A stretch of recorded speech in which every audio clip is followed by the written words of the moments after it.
Hello friend, मैं बेटा study point से जयदेव वर्मा आप लोगों का बहुत बहुत स्वागत करता हूं। आज मैं आपके लिए विसर्ग संध का दूसरा पार्ट लेके आया हूं, वो भी एक अच्छे और बेहतरीन तरीके से। अगर विसर्ग संध का पहला पार्ट आपके द्वारा नहीं देखा गया है तो आप उन्हें मेरे चैनल पर आकर देख सकते हैं। तो शुरू करते हैं अगले पार्ट से। विसर्ग संध के से अगला नियम, विसर्ग संधि का अगला नियम है सा संबंधी नियम। सा संबंधी में क्या कहता है? यदि किसी शब्द में सा आधा सा यद ता और सा में लगा हो, आधा सा ता और सा में लगा हो तो उसका संधि विच्छेद करने पर आधे सा का विसर्ग हो जाता है। इस नियम से अधिकतर एग्जाम में क्वेश्चन पूछे ही जाते हैं। इस नियम से अधिकतर एग्ज़ाम में क्वेश्चन पूछे ही जाते हैं, तो आप थोड़ा ध्यान से इस नियम को याद कर लें और समझ लें।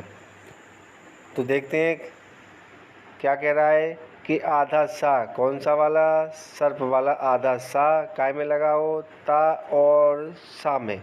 किस में लगा हो? ता और सा में। क्या? आधा सा। तो इसका संधि विच्छेद करने पर आधे सा का क्या हो जाता है? विसर्ग। क्या हो जाता है? विसर्ग। कैसे होता है? उदाहरण से क्लियर करते हैं। उदाहरण से आपको अच्छे से क्लियर हो जाएगा। देखते हैं, जैसे लिखा है नमस्ते, तो आधा सा किस में लगा है? ता में। किस में लगा है? ता में। देखो इसमें भी आधा सा ता में लगा है, इसमें भी आधा सा ता में लगा है, इसमें आधा सा किस में लगा है? शा में। इसमें आधा सा ता में। तो अगर इस तरह से पूछा गया एग्जाम में कि नमस्ते में कौन सी संधि है, निस्तेज में कौन सी संधि है, मंदताम में कौन सी है या निस्ताम में कौन सी संधि है, तो आप आराम से बता पाओगे जब आपको ये नियम याद रहेगा कि आधा सा ता और सा में लगा रहता है तो उसमें कौन सी संधि होती है? विसर्ग। कौन सी संधि होती है? विसर्ग। चलो देखते हैं इसका संधि विच्छेद कैसे होता है। तो आधे सा का क्या होता है विच्छेद के दौरान? विसर्ग।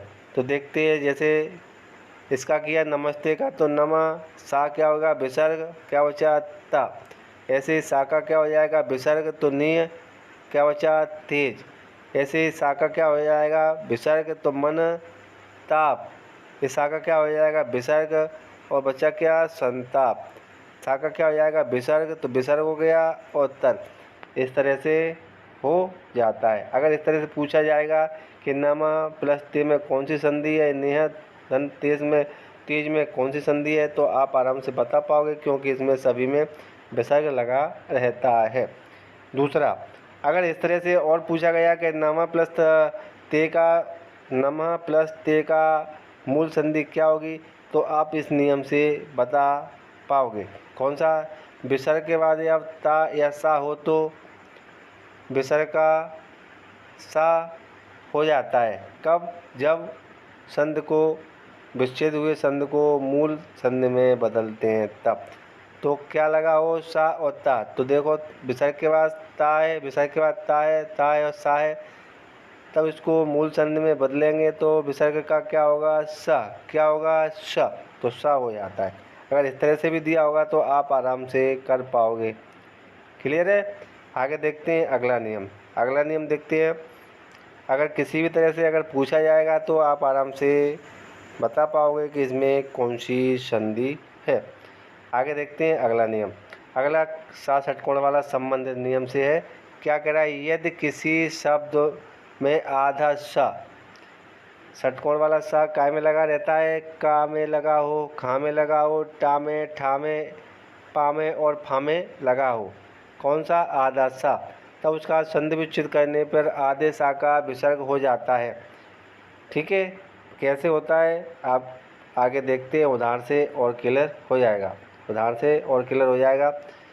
तो आधा सा षटकोण वाला काय में लगा हो, का में लगा हो, टा में, ठा में, पा में और फा में।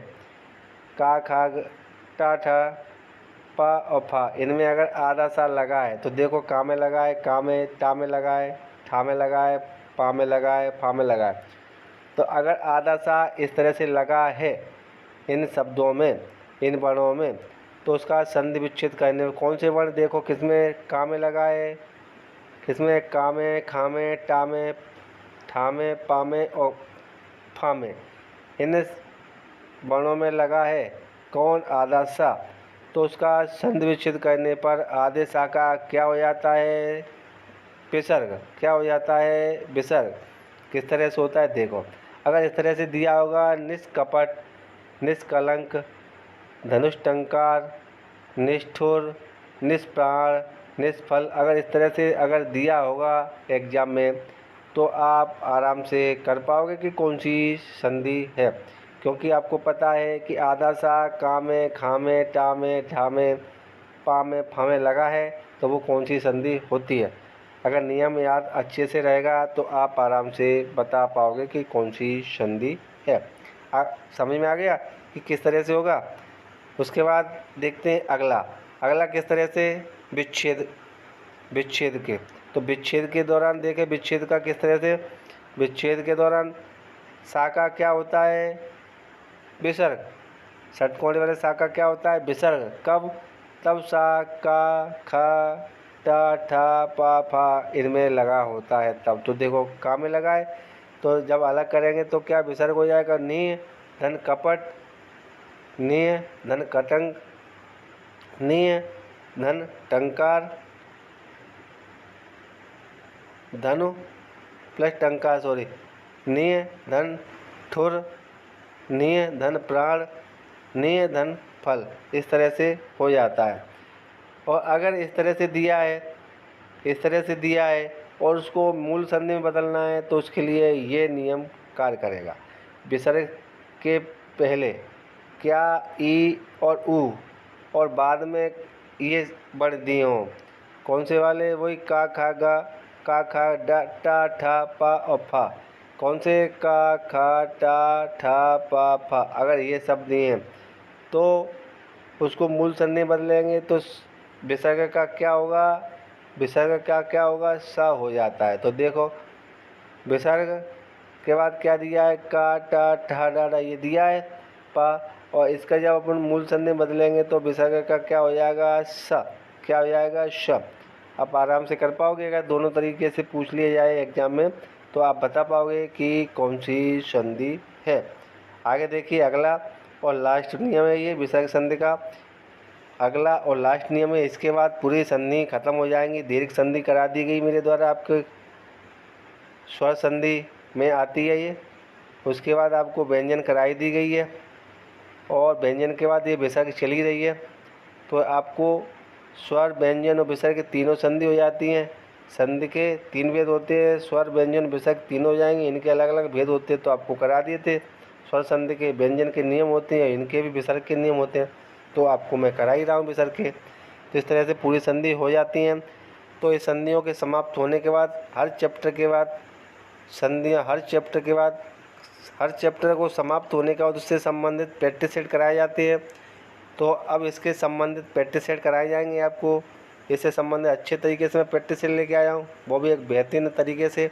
तो आप देखना प्रैक्टिस सेटों को भी, और उससे संबंधित कम से कम 3 या 4 प्रैक्टिस सेट कराए जाएंगे। हर प्रैक्टिस सेट में कम से कम 25 या 30 क्वेश्चन मैं आपके लिए लेके आऊँगा। 25 या 30 क्वेश्चन लाऊँगा, वो भी एग्ज़ाम के हिसाब से, जिस तरह से एग्ज़ाम में पूछा जाता है उसी तरह से आपके लिए लेके आऊँगा।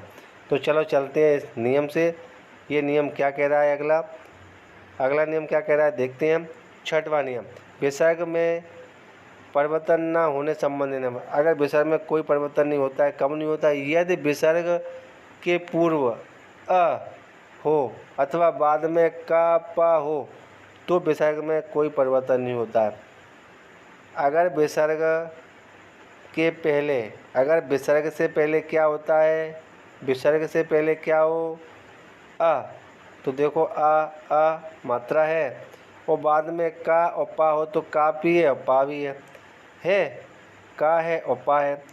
तो इसका परिवर्तन करने पर इसमें विसर्ग में कोई परिवर्तन नहीं होता है, उसको मूल संधि में बदला जाता है। तो प्रातःकाल को इस तरह से लिखा जाता है। अंतःकरण तो अंतःकरण को इस तरह से लिखा जाए। अधःपतन तो अधःपतन को इस तरह से ही लिखा जाता है। तो अगर इस तरह से पूछा जाए तो कौन सी संधि है, तो विसर्ग लगा है तो आप आराम से बता सकते हैं कि ये विसर्ग संधि है। और प्लस लगा के इस तरह से पूछा जाए तो भी आप बता